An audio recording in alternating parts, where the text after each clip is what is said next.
How's it going, everybody? Charles here. So, before we get into today's conversation, which I'd like to present you, from now on, I will be posting all my content on my primary YouTube channel, the channel that this video is on now. As you may or may not know, before I had like my own little podcast channel, the Yap House Podcast. I will not be posting on there anymore. I have decided that I will continue to grow this channel that I actually started posting on YouTube like a long time ago, when I was like at the beginning of high school or something like that, and then I just kind of completely forgot about it, haven't posted since. But all content is going to be on this channel from now on, so make sure you guys subscribe, share, like all these videos, whatever you guys can do. But today's conversation is going to be with my good friend Madelyn. She is a sports reporter for WIRC ABC 8 News in Richmond, Virginia. And yeah, we're just going to be having a conversation about why working in sports broadcasting is so great and other topics like that. So enjoy. Yes, man. It just feels amazing that I get to talk to you again, and I just hope you're. I was watching your stuff on LinkedIn. You're absolutely killing it, and Thanks. yeah, looks like that bed messy as hell, but I'm not gonna Yeah, complain so anyway. let me fix that real quick. Hang on. Yeah, you're definitely not the only one that Uh-huh. is struggling with getting a job. Like I still know plenty of people from school that, they're either not super happy with the job they're in or, they're still trying Uh-huh. to find something, find their footing. So, but I mean, your first job out of college is never going to be like your dream job. And like right now Oh in yeah, general, I know just that. it's just like tough for everybody out there right now. Hmm. Well, you look like you're having a blast, so Yeah, yeah. I think I got really lucky. Mm. And I mean, another thing for me is that after I graduated, I was applying for jobs all over the country. Like I wasn't being picky about location at all. So that helps a Oh, I see. ton Yeah. when you're, cuz I didn't know what market I could get into. Like I was just like I'm not going to be picky at all. Like whatever I think feels right, I'm going to say yes to. And thank goodness Yeah. I landed where I did. Hmm. Yeah, so I do start grad school in a month. All my classes are going to be at the Walter Cronkite School of That's so sick. Journalism. Oh yeah, I'm very excited for that. But as excited as I am, I know I got a long way to go since this is kind of like a full um, restart for me. I'm trying to just find my joy again with this, and I think if I just continue to work hard, I'll be fine. Yeah. Um, What is your master's going to be in? It's in sports journalism. Yeah. Oh, So cool. the first semester is just gonna be like kind of normal. It's gonna be like an introduction to like the curriculum, and then it's like some media skills classes where we just go over everything. I hope I get to make some good stories as well. I hope I get that Yeah. chance to. I'm already trying to like come up with ideas to pitch the first day if we have to. You know what I mean? But I did want to ask you. So you've lived in Virginia for like a year now, right? Yeah. Richmond. Hmm. So what do you say to the people that there's like nothing to do in Virginia? What do you say to those people? I mean, where are those people coming from? Because at least where I grew up in Bossier City, Louisiana, like it's a huge step up in things to do. I like Richmond specifically because of its proximity to literally everything. Like you have Virginia Yeah. Beach, which is 2 hours away. You have mountains in the Hmm. Shenandoah Valley that's 2 hours away. You have, that access to the East Coast. Now it's a little bit of a drive and the traffic sucks.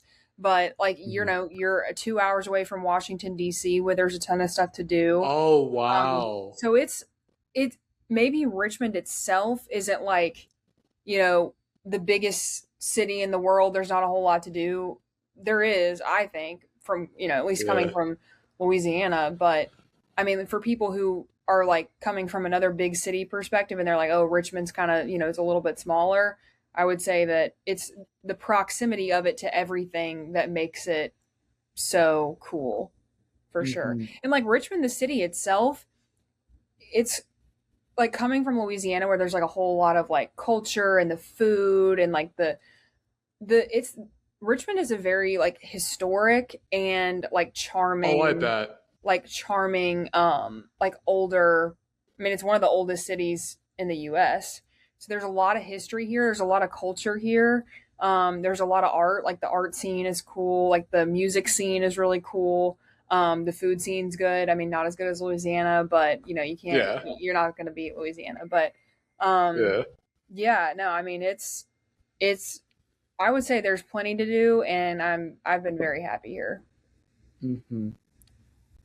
So how has it been, just covering all those sports in the area, like, all over Virginia? Yeah, so the main sports I cover are like bread and butter, I would say, is VCU basketball. And like coming from LSU, my freshman year was Will Wade's last year at LSU. And Yeah, so there was that like men's basketball culture like a little bit, but the team like, you know, that was, I mean, they were good, but they weren't like one of those like upper really good, echelon like, teams. And then mhm. once Will Wade left, we had McMahon, and you know, Shit the bed. men's basketball was just non-existent, pretty much. And Unfortunate. I sorry to interrupt. no, you're fine. I just got very unlucky that I got to be at LSU for all 4 years of Brian Kelly and Matt McMahon. And, Yeah, and, and it's not just me, it's our entire class as well. Like that's I think the unlucky part. Now yeah, hopefully Lane Kiffin and Will Wade turn it around. But just want to point that out, but yeah. continue. We didn't get the I mean, you kind of got the short. I mean, I don't want to say the short end of the stick though, because you got two baseball national championships, a women's Yes. basketball national championship, a gymnastics Yes. national championship, Yes, that's and four. so I mean, you know, Six if you kind of count our track, dance team, our field, oh, Tiger and Girls. dance too. So I mean, yeah, but as far as like the big, you know, the football and the basketball, it's like we got the short end of the stick when it comes to football and basketball for sure. Hmm. Um, but here VCU basketball is really big, especially like just in Richmond in general, and that's like our kind of main, like when VCU basketball season comes around, like that is our bread and butter. And Hmm. I love the atmosphere in VCU's arena. It's the Siegel Center is so incredible. Like I think they Hmm. probably sell out like the majority of their home games. Um, they're just, I mean, it's an incredible atmosphere for sure. And this year they did really well. We had a first year head coach, Phil Martelli Jr., beat North Carolina in the first round of March Madness. Now, I didn't get to go to the game, which would have been great. But as you know, with the NCAA rules, local media isn't allowed to film anything when it comes to the March Madness and like the post, you know, like the NCAA tournaments. Like we're not allowed to film any of that. So it just didn't really make any sense for us to go if all we were able to do is get press conferences and we could just pull those from YouTube or whatever. So we didn't go, but watching that game at home was, I mean, because they were down by 19 at one point and Yeah. came Uh-huh. back against North Carolina, which is a blue blood. Now, Caleb Wilson Hmm. didn't play in that game. So, you know, there Oh were yes, he people didn't. He saying didn't. like, oh, there's an asterisk, you know, by that game or whatever. But Oh. seeing them come back from a 19-point deficit, I almost turned the game off. I'm not going to lie. Like, I almost turned the game off. And then I'm so glad I didn't because they come back.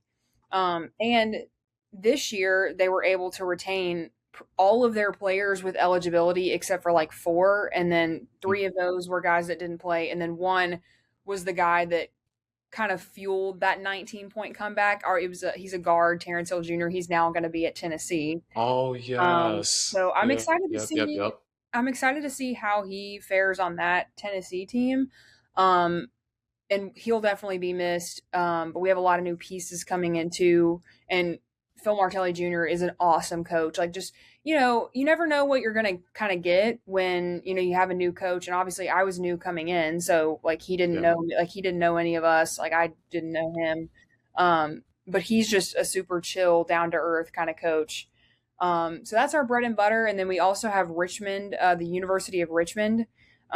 which they do have a football team. VCU doesn't have a football team. Richmond has a football team. They are the FCS level though. Okay. Yep. I So was assuming. it's a smaller, it's a smaller private school. Richmond is. Hmm. Yeah. Their basketball, VCU and Richmond basketball are both in the A10 conference, so Yes. they're like big rivals. Like VCU Yes. kind of Yes. like the Yes. public school, and then Richmond's kind of like the private school. So that's kind of a big rivalry here, which is cool. Hmm. The Capital City Classic is what their matchup is called twice a year. So that game, I'm like right now it's summer and there's not much going on and everything's just kind of like moving slow and all that. But here in like this week is like our last week of we don't have much going on, and then next week we're just going to start being so busy. Hmm. Like that's I I would say Richmond's more of a basketball town if I had to Yeah. Oh yeah. name. I basketball and I soccer. bet. Basketball and soccer Soccer. are their main. Yeah, I would say we have a we also have a professional soccer team here. So the Richmond Kickers are in the USL League One. They're unfortunately not very good this year, and they really weren't Oh. great last year either. They just their head coach just left mid-season, um, and then they have an interim head coach right now, Hmm. and I see. they're not doing super great, which is a shame because their games are so much fun to go to. The vibe is immaculate. Like they have food trucks out there, they have drinks and all that, and it's just a super cool like environment. But Richmond was one of the top markets in the US for the World Cup viewership. So like soccer is Hmm. pretty big here, I would say. And like coming from Louisiana where I don't feel like soccer's that big, it was definitely a shift for me in like what I was covering. Also, our NASCAR race is coming up here in a couple of months in August, and Oh, that's gonna be fun. I never covered NASCAR before coming here last year, and our race was in August, and so I had just finished my training, and I was just put on NASCAR, and it's a Oh big, wow. big deal here. Um, Wow. so I'm very excited to cover that again now that I have some more experience under my belt. Like last year, I had basically just finished my training, and I think one of the very first live shots, if not the first live shot I did, was for like stations across the country. Like I had to wake up at like 2 a.m., be at the station, or like be at the station at like 2 a.m. We went out there, we started our live hits at 4 a.m., and I probably had like 20 Oh my live hits. goodness. I probably had like 20 live hits for stations across the country. And it was probably not my best work looking back. Like I remember being like, oh yeah, like once I do it once or twice, like I'll like get it perfect every time. That was not the Yeah. case at all. Um, but yeah, so but now and then so the race happened and then I interviewed the driver that won in Victory Lane, which was kind of cool. Um, but that was just like I mean, I just really had no experience really doing that or covering NASCAR at all. And I was just kind of, I Hmm. don't want to say thrown on it because I mean, I was prepared to an extent, but um, Yeah. NASCAR is a big deal here too. Um, but yeah, I was literally gonna ask you like what were some of your craziest moments like working at the station through a year so far. You literally just gave one right yeah, there. that's probably one is the NASCAR race. Like doing all those live shots for and I guess I didn't even really realize like what it was going to be. Like normally with a live shot it's just like, you're just doing it for your station. Well, I was doing Yeah. them for ones in like Cincinnati, ones in, California or whatever Oh like my goodness. and I was just like, "Oh, I didn't realize this is what it was." And then obviously the race happens and it's just this big show, like the whole, the Yeah. race and everything. And then the driver that won, as soon as he wins, you got to go over to pit lane and you interview him and he's like all the confetti's coming down and everybody's trying to talk to him and everything. So that was probably one of the craziest moments of my first year and that was just like in the first couple of months. Um Yeah. but yeah, oh, you can see my Oh. this is who's been keeping me company Oh. past year. So Um but yeah, so he'll probably do his thing back there. But anyway, yeah. um So that was probably the craziest moment I would say. There hasn't been too many um uh-huh. like crazy. I mean, not that I've actually been at, like I've covered like UVA, their run this year, UVA football. Like we also I do was just going to ask you about that, about covering like UVA and Virginia Tech Mhm. as well. Yeah. Um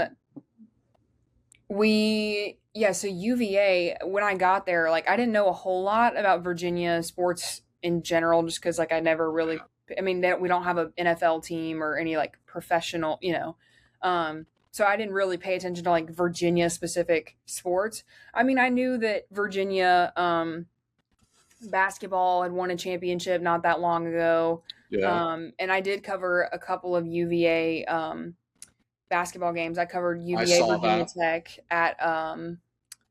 at the John Paul Jones Arena in Charlottesville. And that game was kind of crazy, actually. Ryan Odom, which it's kind of weird. Like the coaches in Virginia have kind of like like traded around, but they're all staying in the state. It's crazy. Yeah. Like Ryan Odom, who is the current coach at UVA men's basketball, was the VCU coach the year before I got here. So he moved from VCU to Virginia, and then the Richmond Spiders women's basketball coach this past season, they did really well. They didn't win an Oh NCAA tournament yeah. game. They got to the NCAA tournament as a um, what is it called? Like their first four. They were a first four team in the tournament, Okay. Yeah. and they lost to, I believe it was Nebraska.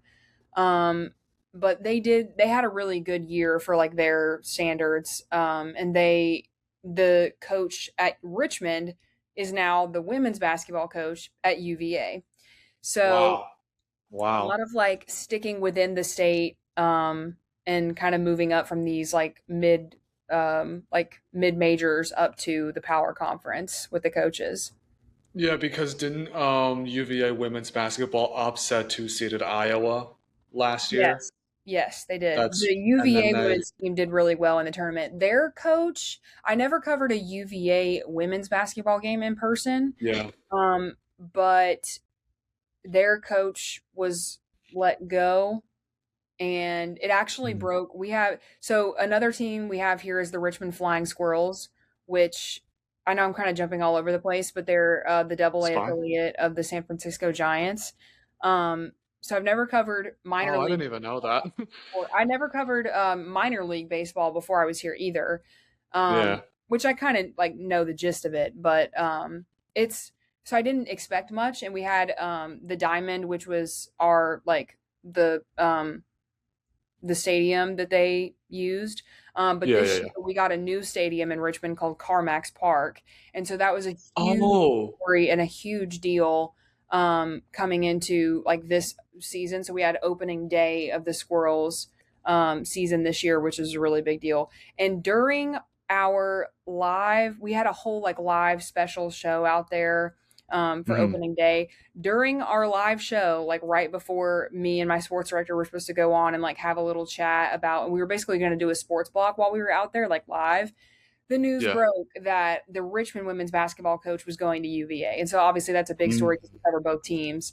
So we were like kind of scrambling to like get that in our show, and it ended up being fine. But Okay. that was another like big, kind of big day for Yeah. us over here. But yeah, we do a lot with Virginia and Virginia Tech. Obviously, Virginia Hmm. football had a huge run this past season. They went 11-3, I think was their final, or 11-2. Oh Um, yeah, they did really well, and they lost to Duke in the ACC yes, championship. they That I did, and remember. it was devastating. I mean, they were the favorites. Like they should have They won were that the yes, they should have won that game, and then if they game. win And that game, they go to the playoff. yeah, so that was a really devastating loss. But regardless, nobody expected them to be there because Oh yeah, at the beginning of the season, no one was like, my sports director was telling me, like, just because ACC football, like, I know obviously of the U Miamis and the, whatever, but Clemson and all that. yeah, exactly. But as far as like Virginia, like, they've never been like a football school, so never really Yeah. paid too close attention to them. Um, and I learned that their coach has been there for a while now. I think this is his sixth season now or Mhm. fifth. I think it Um, was when they I think it was when they beat Florida State, and I know Florida State didn't end up being, very good, but I think Mhm. they were a top 10 team at the time, and it was that crazy, crazy Field field rush, rush. like one of the craziest field rushes I've ever seen. I thought, they could really do something, after that specific game, and they did. They got to the Yeah. ACC championship, so yeah. And because that game was so early, like we really didn't. I want to say that was one of the first games of ACC play It because probably was. we didn't really. Nobody expected Virginia to be good because they had Oh just come yeah, off like a 6-6 season or something like that. They only had like 6 wins or 5 wins the year prior, and Tony Elliott was on the hot seat coming into this year, and them not only going to the ACC title game, but winning 11. They won their bowl game against Missouri and SEC. I don't want yeah, to say an SEC powerhouse because they're not, but an yeah. SEC opponent. Um, that was it was their best season ever. Like their 11-win Uh-huh. season was their best in program history. So now there's a lot more kind of pressure on them this year to I do bet. well and to kind of do it again. But now Virginia Tech comes in the mix because last year Virginia Tech football was, just abysmal. Like they I don't even know how their I don't even know what their record was when they Can finished. look it Like up. maybe 5-7 or 4-8, something like that. They Yeah, didn't they not didn't make very a good in bowl game. general. They didn't make a Oh bowl game wow, that's unfortunate. because Brent Pry was their head coach and he got fired And mid. they started 0-3 or something like that, and then he got fired. Yeah. So then they have Philip Montgomery come in as the interim head coach, and things just really don't get better. And Virginia Tech football is huge. I mean, even though I'm about 3 hours away from Blacksburg, where Virginia Tech is, but there's Virginia Tech fans everywhere here in Richmond, everywhere. They're everywhere. Yeah, And it's a huge deal because, it's the whole. I did cover a Virginia Tech football game this year, which even though they were not I good, saw that as well. it was Enter Sandman in person. Like if you're a diehard like just college football fan in general, and you get a chance to go Yeah. to a Virginia Tech football game, especially if they're having a good season, like you definitely should. Even though they were trash this season, the Enter Sandman, like as just a college football tradition, it was so incredible to see in person. Oh my Um, gosh. so yeah, they weren't great, but the game itself was super fun. That stadium is just super cool. It's very like Tiger Stadium is like you're just right on top of each other. Like it Hmm. just feels like the steps are super steep, so you're basically Yeah. I like that aspect of it. That it's like you're right on top of each other. That's what makes it so loud. Hmm. Um, but Lane Stadium, Virginia Tech Stadium, is like more. It's like a bowl almost. It's very like concave, and it makes it. I don't even know how to explain it, but it makes it feel fuller than it is. Like I don't know. It was I it was a see. really cool experience, and now they have James Franklin, which Yes. has been a huge story for the past, Wow. as soon as they got him, that's all we've really been able to talk about. And he's always recruited well from the state of Virginia. Even, at Penn State, When he was at Penn State. Yep. he recruited this state very well. And so now he's bringing that kind of, bringing that power. Like he's going around, he's doing this whole like hokey tailgate tour right now this summer where he's going around to different areas in the state and, talking to recruits if he's allowed to, depending Wow. on the period of time, donors, and like everybody wants Virginia Tech football to be good again. So Yeah. he's just really getting the people on board.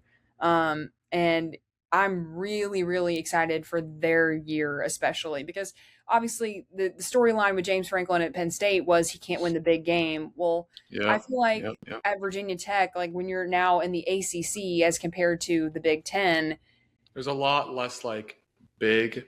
games, I feel Exactly. like. Like the U So he Miami has that game, opportunity. the Yeah, U Miami game is that's a going to big be big. game. That's a big game. Mhm.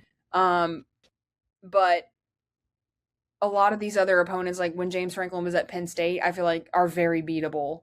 So I could see Virginia Tech having a really good year. But Yeah. anyway, that's very exciting. I don't get to go Hmm. over there a whole lot just because we have sister stations over there that will also provide us coverage from the games. But any chance I get to go out there and um, to cover a Virginia Tech game, I'm sure I'll go to at least one this year. But Oh yeah. my boss, my sports director, graduated from Virginia Tech, so he's like, I'm sure he'll go to a game over Hmm. there too. So Oh it's gonna yeah. be. As you can tell, I'm like itching for football season to come back. Yes. I hate Yes. summer. It's gonna be kind of weird, like watching LSU home games from a screen because Yeah, that's literally all I've ever done is watch them in person. So it's definitely gonna be a little different this year. But yeah, you're aren't we all? At this it's point in hard the for me summer. to watch. It's hard for me to even watch LSU games anymore because I'm always out and about going to film games here on Yeah. during the Hmm. LSU game. So unfortunately, a lot of the games that like I didn't even really get to like watch LSU football near as closely as I normally do because I was working while they were going on for most of the time. So Hmm. that aspect of it kind of sucks, but Yeah. I want to ask you about Banana Ball. How fun was that? Banana Ball was cool. I didn't really, because they came to LSU while we were there, but I didn't get to Yes, they go did. I because didn't. I didn't go it either, was, I think it honestly. was spring break and I was going on a trip or something with my family. So Oh, okay. I didn't get to go. I kind of knew, I knew the gist of it and everything, but in person it was really cool. I'm sure you got to see my story. I did. They're really cool. I think it's because I think a lot of it has to do with the fact that they are very social media forward, but Yeah. they are, at least from my experience, we had the firefighters and the clowns. I think it was the Okay. firefighters and the Indianapolis Clowns were the teams that came to Richmond. Um, but the media contact for them, like how a lot of times, like with college sports, pro sports, whatever, media is just kind of like you have to do that as like part of the job. It's like nobody wants to Yeah. do media, and like I get it. But for Hmm. Banana Ball, like they were very like, yeah, like let's do stuff, like let's do a story or whatever. So Oh, so you could just like interview them like kind of freely. yeah, yeah. It But was very just like, yeah, here are the players. Do what you want. Do your thing. Like I'm like, okay, cool. So we did hmm this, and this was one of the only times that I have because I'm technically the weekend sports anchor and a sports reporter or MMJ. So Yeah. 90% of the time, I would say, or like 85% of the time, I'm taking my own camera, my own tripod. I have to film everything, like do stand ups and all that stuff. I have to set it You have up to do it all myself. by yourself. Right, and editing too, Wow. I have to do all that by myself, but for Banana Ball, at least for the, like, pregame kind of preview story, I had a photographer with me, and so the one that the story that I posted from it, I was just, like it was basically, like, what is Banana Ball? Because some people just, like, don't even know what it is, like, because Yeah. for the Yeah. news, you kinda have, your average everyday American watching, and they may not know what Banana Ball is if they're not tapped into sports like that. So trying to Mhm. explain what it was, and then the two guys that helped me with the story were super like, you know, fun, and they were good interviews because again, like with athletes and coaches, you never really know kind of what you're going to get, Yeah. like if you're going to have a guy that just has a, like, says like a one word answer, or but they were both very like willing to do the story, and it was super fun showing me their tricks that they do and everything. And then my photog was great, and he shot my stand up super well. So I feel like when I have a photog, I can do it on my own, but it's totally helps when you have a photog to help you out with stand ups and stuff. So I feel like the story turned out really good. The fact that you said all of that like literally gave me a lot of hope because like if they ever come to Chase Field, which is like a 40,000 person Hmm. stadium for the Diamondbacks, and they host Banana Ball, I know, like if I ever get a chance to cover that, I'm covering that. I'm covering that Hmm. because that would be awesome because like you said, you just get to interview the players kind of freely, and you get to do a creative story on one of the players. That you just gave me a lot of hope. It's So also cool thank because you for that. the actual game itself, I didn't get to stay for the whole game because I had to anchor that night. Uh, But the game itself is kind of hard to shoot because there's so much going on that you don't sometimes it's hard to know like where to turn your camera. Like I if feel you. you I feel you you. take your attention away for even 1 second, it's like wait, there's something they're doing a dance over here. Wait, let me get that. Like they're doing, a tennis Yeah. over here. Like let me get that. Um so that was definitely interesting. And real I don't want to say real, but college and professional baseball should take notes. They also have it's either 2 or 3 hour time limit for games. Like those innings Hmm. move so quick. Like so quick. They are on like the pitches are I mean, it's super fast. So if you have like the TikTok attention span, if you have like, you need Subway Surfers at the bottom of the videos, like every video you watch, you would be fine at Banana Ball because they are very fast paced. I definitely do feel like especially MLB like games are taking like a lot shorter. Like they're like less than 3 hours this year for an average game. But you're absolutely right. They definitely should take notes because sometimes these pitchers take a long time to pitch. That's Yeah. why we have the pitch clock. Yep. Um, I also want to ask you about eight sports overtime. Is that something like you do just completely on your own, or you like produce all of So it as well? no, I don't produce it. Okay, I was about to say. I have an amazing sports producer. Her name is Liz, and she produces it. Now, a lot of it is just stuff that um, so it's a 30-minute sports show at the on Sunday nights at 11:30, and I Yeah, solo anchor the whole show. A lot of it is stuff that we've already talked about. It's kind of like a recap of the week of sports show, if that makes sense. yeah, So yeah, like yeah, a yeah. lot of the stuff that we've put in the sports blocks, like in the 6 and 11 o'clock shows throughout the week, that's just taken directly from those sportscasts, and they're put into the show. But Liz writes all the teases. She writes all of the intros, and she writes like new and fresh content for the show every week too. Like the World Cup has been huge this summer, and Hmm. there we can't show. There's a lot of rules about like what we can and cannot show, and like when we can show it and everything. So she's been busting her butt to write and be able to pull pictures from AP Photo that we can show because we can't show the highlights after a certain like a 24-hour window or something like that. Yeah. So the show would not be possible without her. That's for sure because Hmm. I most of the time like every day is I'm busy from the time I get into work so I'm not really like just kind of messing around and not doing work while I'm at work. So Hmm. there would be no show without her. That's for sure. Yeah. Because I would have no Yeah. time to produce it on my own. But yeah, Oh my gosh, I completely forgot my question. But there you also do a eight sports nightcap as well, which is like just talking about things with Nolan and stuff like that. so that's my sports director, Nolan. That is his podcast. And Oh, every I see. every once in a while, like he'll have me on. A lot of times during we do so every high school football season, high school football is huge here too. It's huge. That is like another one of our bread and butter type things when before like Hmm. BCU basketball, it's high school football.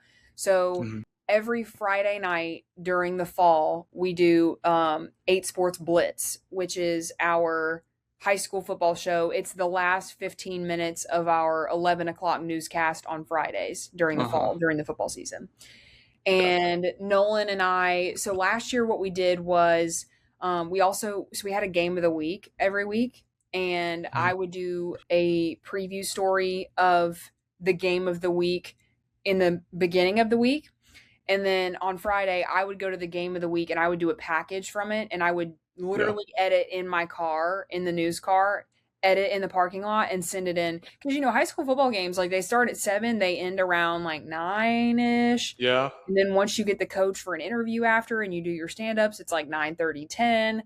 I'm editing a package in like an hour, hour 15, get it in by the 11 o'clock show. So it's Oh Friday during wow. football season, and in that day, I also go live for a live interview with the coach in our 5 o'clock show, and then I do a live VOSA in our 6 o'clock show. So that Okay. Fridays during football season are a lot, but they are so fun. I cannot wait to get back to it. So I kind of got off on a little bit of a tangent, but Friday nights are a blitz show. It's basically like high school football highlights through the last 15 minutes of our 11 o'clock newscast on Fridays.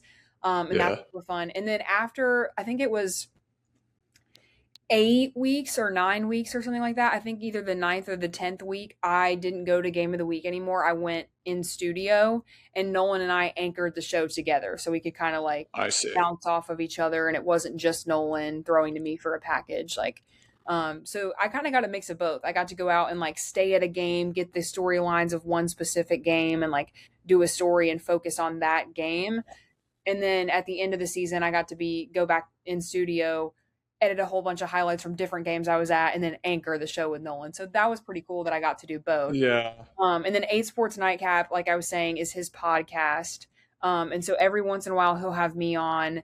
During high school football season, we do the grade 8 rankings, which is like we're ranking all the high school football teams in our area. I see. Got So it. he had me on every week for that. And then once basketball season started, like sometimes he would have a guest on like from a team or like a coach or like whatever. So I wasn't on every single week after that, but like if he didn't have a guest, like sometimes I would fill in and like we would just talk about the sports going on for the week. So it's Yeah. it's it's chill. It's fun. That's some good information to know about the Friday high school football, because knowing if I ever, covered that, if I'm like here in Arizona, Louisiana, Jersey, I'm gonna be on a tight leash because Mhm. goddamn, that definitely sounds a lot. But I obviously, as you do it more and more, you adapt, and Oh yeah. probably really good at it My now. first So week, I was like, there's no way I'm getting a package in for the 11 o'clock. There's no way.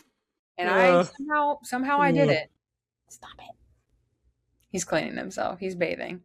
Yeah, yeah, I'm like, there's no way I'm gonna get in the package for 11. The game ended at like 9:30. I'm like, oh my God, there's no way.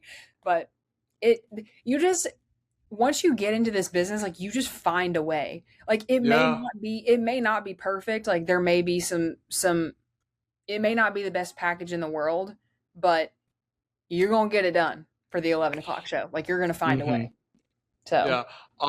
Going back to overtime, I managed to come up with my question now. Do you remember, like off the top of your head, like one of your favorite shows like you've ever done so far, where it's just like, oh yeah, everything's going right. You're pinpointing every little thing. You're just having the day of your life. I don't remember a specific show like that. I do remember, so every time like we come off the show and like we're done, I know in my head like, oh, this was one of the best shows we've ever done, or like, oh, this was one of the worst shows. Like this was not a Hmm, good one. I see. Or like not a strong one. Probably I think the one of the March Madness shows we did was really good. The only problem was, and I wanted to put like a clip of it on my reel, but I was sick. And I think Mm, maybe I was like overcompensating, like trying to read so well because I was sick, and I really did read really well in that show. But I didn't want to put it yeah. on my reel because I want to sound like how I normally, and I was sick in that show, and you could tell, because my voice just sounded all sick. But one of the March Madness shows I remember was really good. And then just like the football when football was still here, like do like reading off all of the highlights, because we have highlights from I cover for just for football. There's UVA, Virginia Tech. Sometimes we'll do JMU as well. That's in Harrisburg, Oh, and they also had. I don't want to say I don't want to say that I brought luck to Virginia football, like, but JMU also went to damn. JMU also went to the college football playoff, and we Yes. covered JMU as well. So that was also a huge story. So Hmm. Virginia Tech, UVA, JMU, Richmond football, um, and then I feel like there's one more that I'm forgetting, but then we have D2 programs. So Virginia Union and Virginia Oh, State. okay. Those are also both here. Virginia Union's in Richmond proper, and then Virginia State is in Petersburg. Then we have Randolph Macon football and Hampton Sydney football. Those are both D3 programs. So a lot of football A lot of highlights. football. A lot of football highlights. And then we would show high school football as well in overtime too. So I don't know. I think it always comes out for me like passion wise. Like you can always tell that because I know the most about football and because it's my favorite to talk about, I can Yeah. ad lib more. I get more creative with my language and everything. So I always feel like those shows are the best for me because it's my passion, if that makes hmm sense.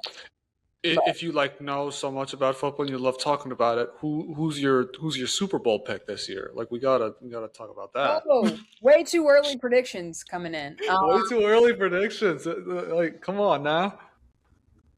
Hmm. I mean, they haven't even done training camp yet. Makes sense. Makes sense. I mean, So my pick is the Rams right now okay. I mean, I because that's valid. now that I have Miles Garrett and they're pretty much retaining a Yeah. lot of their guys It's on both it's a sides of the ball. So it's a Super Bowl or bust year for them because yes, Stafford is yes. Stafford only has maybe 1 or 2 years left in him at this point. Mm-hmm. So Mm-hmm. yeah, I could definitely see the Rams going. Yeah. Oh, I oh don't my gosh. know. Speaking of like getting into the professional thing and all that. Today, the news of ESPN and all these Yeah. layoffs. So I have it right here. Ryan Clark was fired. Charles Davis, which I didn't even realize he worked for ESPN. Carl Ravitch, the ESPN baseball commentator. That one was devastating. Hmm. That one was devastating because he's like the premier guy Yeah. for MLB on ESPN who like calls all those games. Cam Newton, which is like okay, They fired Cam too? yes, Wow, I did not know that. Really, because I think Ryan Clark is the biggest headline. Like that's really all I've been hearing about. But they yeah, got Cam too. they got Cam too. Oh, But my questioning is that why are they like doing this so suddenly?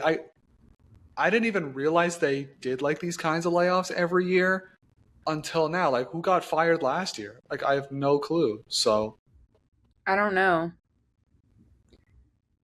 My the biggest like eyebrow raise from me was the news that he found out during NFL Live.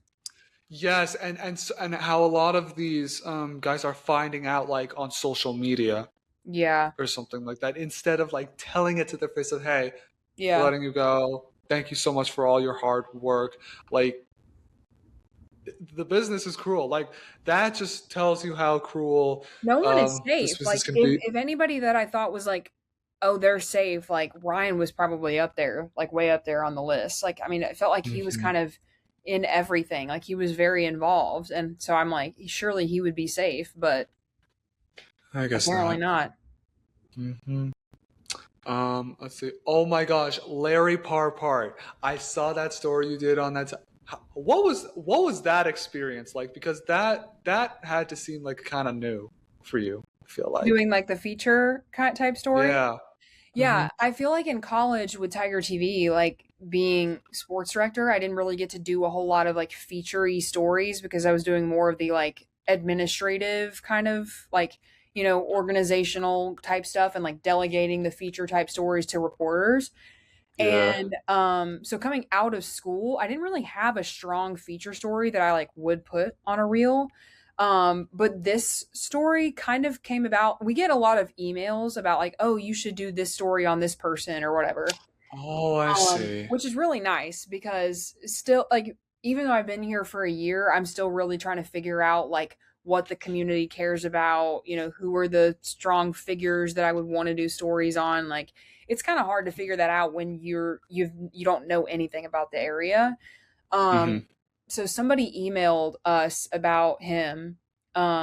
It was really the guy that emailed was talking about like how May was National Tennis Month and like doing a feature on Larry would be like a kind of promotional like a lot of times like when people say, "Oh, you should do a story about this," it's like more so we want the exposure.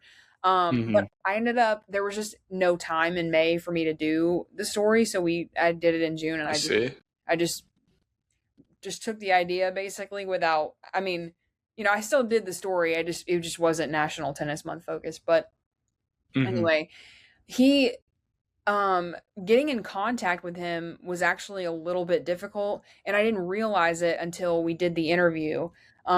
He is like meeting him for the first time was just the sweetest person, the kindest, just I mean, the type of coach that like doesn't have to say a whole lot for you to like I would imagine that his players that he coaches want to do well for him, but not in a way of like, oh, coach is going to get mad if we don't do well. Like just because he's pouring so much into the kids that he coaches and they like want to and they won I believe the team that he coaches won the state title. Hmm. I'm not sure on that. They definitely went far in the state tournament if they didn't win the championship, but I'm pretty sure they won the championship. Um, Yeah. he was just so sweet, and we did the interview, and he was like, "I'm not gonna lie," like basically in so many, in words. I mean, I'm making it a lot more casual than it was. In the nicest way possible, he told me like I was kind of trying to avoid you and like not do Hmm. the interview. He was just super nervous and Hmm. but I like I tell everybody that I interview, I'm like, ignore the camera. It's not here. You can look at me. We're just having a conversation. And I feel like that helps a lot of times. Like he was able to, I mean, when he was talking about his players that he coaches, like he was getting emotional and it just like, that's just somebody that like they love what they do. I mean, the guy's like 80 or close to 80 if he's not 80, and he's still coaching. And he was just so sweet and so I mean, he did the interview even though he didn't really want to and he was very nervous, but it turned out to be one of the best stories I think I've done. Um, Hmm. so that was a great story to do. That is such great advice to, if you want to tell people that, oh, this person may be shy, you know, talking in front of a camera, just pretend the camera's not there, Yeah. talking to me. That's really good advice. I'm gonna definitely remember that. But do you have like any untold like LSU stories of like crazy moments while you were there that you want to like get off your chest now? Oh, wow, that's a really put me on the spot question. I really don't know if I like related to work or just Anything. LSU story while I was there. LSU story while you were there. How many semesters you worked Tiger TV again? Six? 6, yeah. Five? Six? Six? Mhm. Um, My do sophomore you year and feel my like senior yeah, do you feel like when you first started working there you were kind of who were your directors at the time? year. Bree and Adam. Adam Gattuso? Mhm. Oh wow. I I completely forgot he had a chance to be a sports director as well. Do you feel like when you first started working there, you were kind of like, oh, I have no clue what's going on. I'm being thrown in a fire a little bit. Did you like kind of feel a little bit that way? Because I definitely did. A little bit. Um, like as a sports reporter when I first got in. Yeah. Um, a little bit, but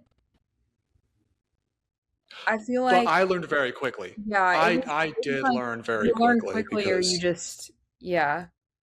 I mean, they can only teach you so much in training when we don't because the thing with being a sports reporter is you're going to so many different locations and like Tiger Stadium, the PMAC, PMAC, I mean, baseball. yeah, like there's no way to really train for all of that except if we were allowed to go to all those like locations and do all of that. So, but I mean, for the most part, I feel like I was with the returner for my first game, and then I adapted pretty quickly after that. Hmm.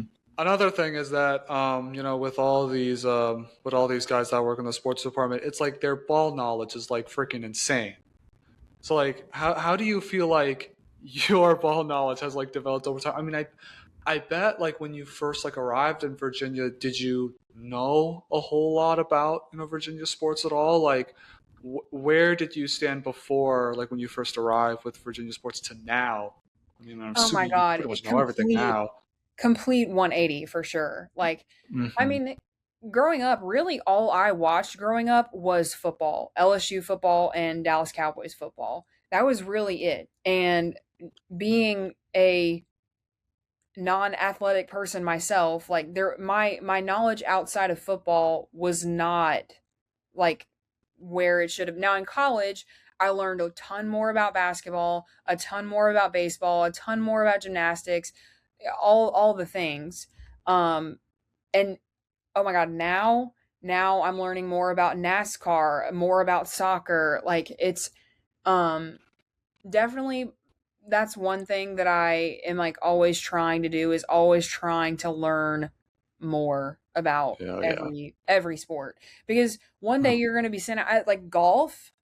I just had to cover a golf tournament this past week Uh-huh. and I don't I mean I just I mean I know the basics but you have to learn you're learning every day when you're in Yeah. this job like learning about new sports and everything like that so that's really cool learning about new sports as far as Virginia sports like I really didn't know much I knew Virginia men's basketball had won a national championship in that 2019 season um Yeah. but other than that, like I knew Virginia what is not really a football school. I knew Virginia Tech had the whole Inner Sandman thing going on. Like I knew Virginia Tech football was big. Um Hmm.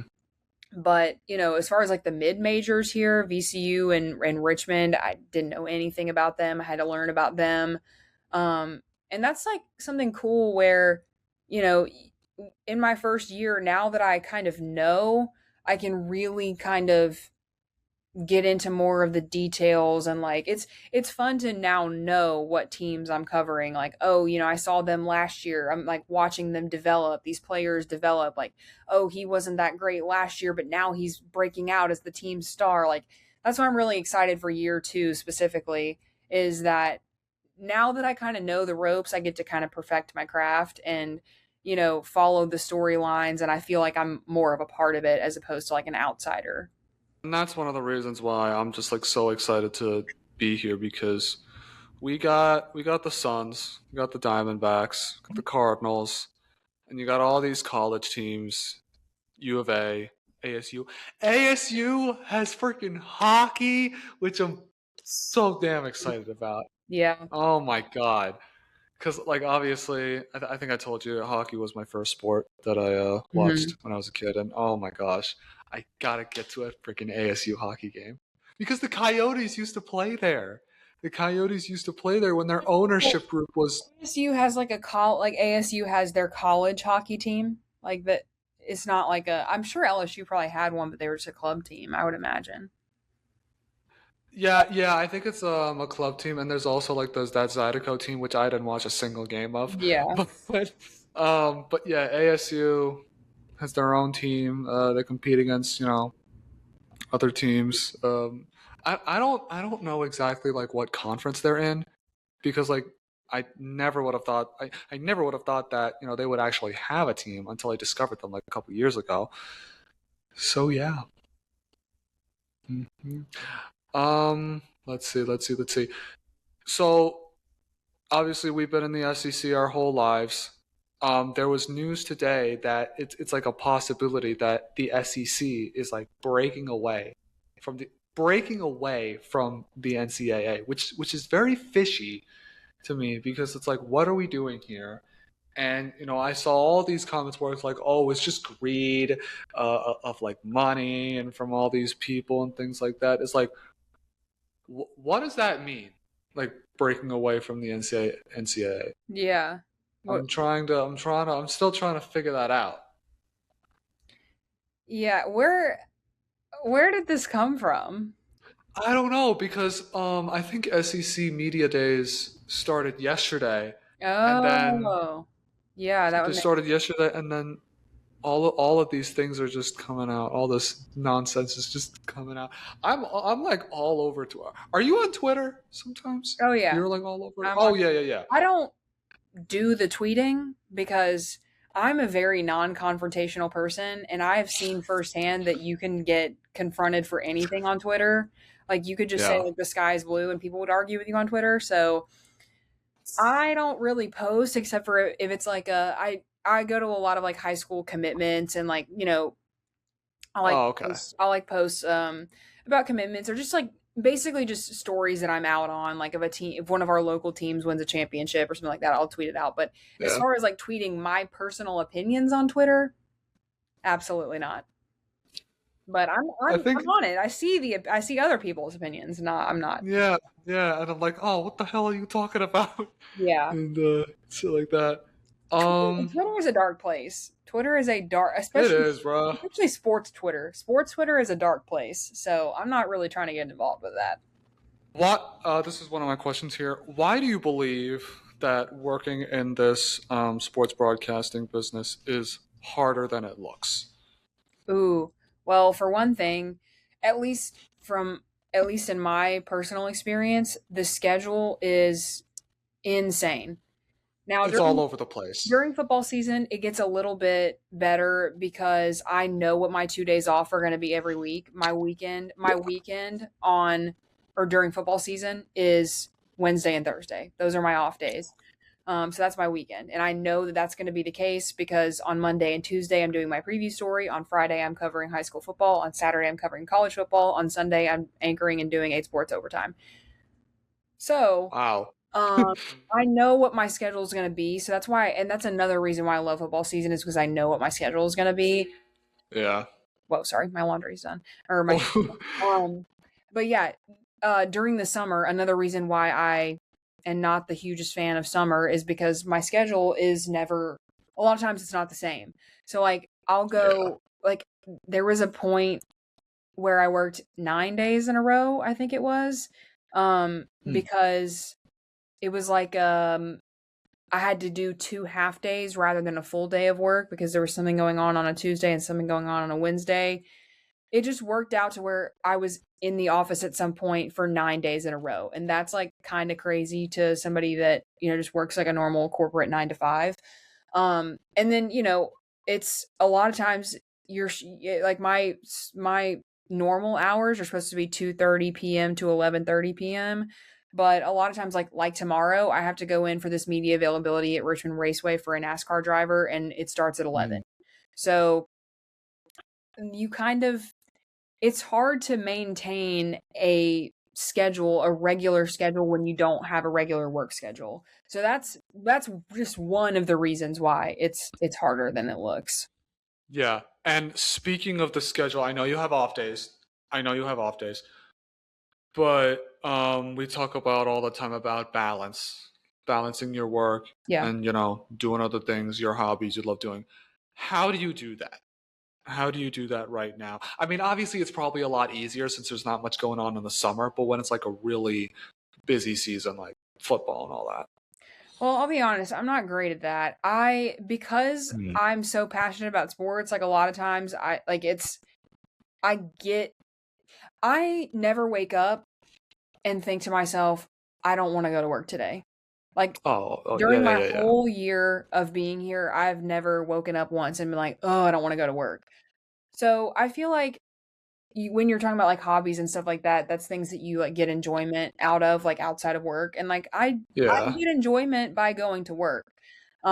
So a lot of it is like I really do feel like you have to love love this job to do it. A lot of people can do their jobs and not really love it, and that that be completely satisfactory for them, and then they go get their, they are fulfilled by things outside of their job, and I think that's Yeah. also super. That's a super great way to live. I just get my fulfillment doing my job. So, I mean, I Hmm. also like, of course, I do have hobbies. Like I read, and I have my cat that I love, and I like thrifting, and like all the things. But and I'm able to do those on my off days. Actually, one of the perks of having like a Monday, Tuesday off, like I do this week, is that I go to the store in the middle of the day, or I go to the gym in the middle of the day, and there's nobody there. So Hmm. that's kind of one of the perks of it, I guess. But it is very hard. I will say, like, I don't have a huge social life here. I'm not gonna lie, It's because all right. when you have Monday, Tuesday off, I went to dinner with a friend last night, so that was fun.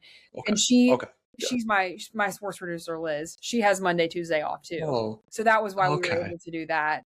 But like as far as making friends outside of my job that don't have the same days off as me, it's like really hard to meet up Yeah. and do stuff when they have 9 to 5s, and I have to go in. It's yeah, it maintaining balance is hard. I'm sure I'll get better at it as time goes on. Um, but I'm doing okay. I'm doing okay. Yeah. And I asked that because I went to a panel at the Cronkite School last week, and Lena Washington, one of the sports reporters from ABC, from our ABC affiliate, was there, and she was really like stressing about how like try your best to find balance like in your life, like just do things she likes. Like she used to be on the ASU dance team before like she switched Mhm. to journalism like her sophomore year when she was at ASU, and she obviously loves to like go on hikes, exercise, and do all that. Go out with her friends and things like that. So yeah, that's why I asked that. So Yeah, it's definitely hard. With the schedule is the hardest part of it. That's what makes yeah, it the hardest. I've been trying to like lock in at the gym recently, and like because I didn't grow up as an athlete, like I've really just been learning everything like on my own pretty much. And going to the yeah, gym, like I am not a morning person. I've never been a morning person, and my job makes it like it's cool that I don't have to wake up that early. But then that means, if unless I want to go to the gym after I work, and after I get off at 11:30 at night, which I don't want to do, I have to go to work out before my work. But yeah, tomorrow, thank God tomorrow's a rest day. But tomorrow, like I would have to wake up super I would either have to wake up super early if I was gonna go to the gym, or I yes, would have to do it like so it's hard to get in a routine, and I really like routines, but it's been like a challenge for me, but in a good way. It's like challenging my comfort zone, if that makes sense. So yeah. It's I'm looking at my schedule, my classes schedule for like my first semester I'm gonna be here. It's wow. It's like kind of all over the place, but it's like my first class is at 8:30 a.m., which I've struggled 8:30 a.m. I mean, come on, I've had classes at LSU that have been 7:30, so it's no big you'll deal. be fine. Yeah. But it's kind of hard when I've struggled to be a morning person as well. Like I've tried so hard to get up early, like 5 6 a.m. I've tried. It's hard. It It's doesn't work. hard, but I feel It it doesn't work. it doesn't work, and that's really something I'm trying to get better at. If I can just develop that consistency, I'm gonna be taken off. I'm Yeah. gonna be taken off. But yeah. Oh yeah. So media skills. I mean, probably just like sharpen our skills throughout like what we already know. Media ethics, leadership. I have no idea what that's about. And then it's like a Cronkite Master seminar where our dean, our assistant dean, loved this guy. Freaking love this guy. He's just gonna be going over like everything, how to like navigate grad school, and all that. So That sounds cool. yeah, yeah, Excited. and I'm also jealous. Like that school is like the journalism school. Like I'm excited for you. yeah, and I'm gonna be honest with you. I was kind of shocked I got into it in the first place, but Don't sell yourself here we short. are.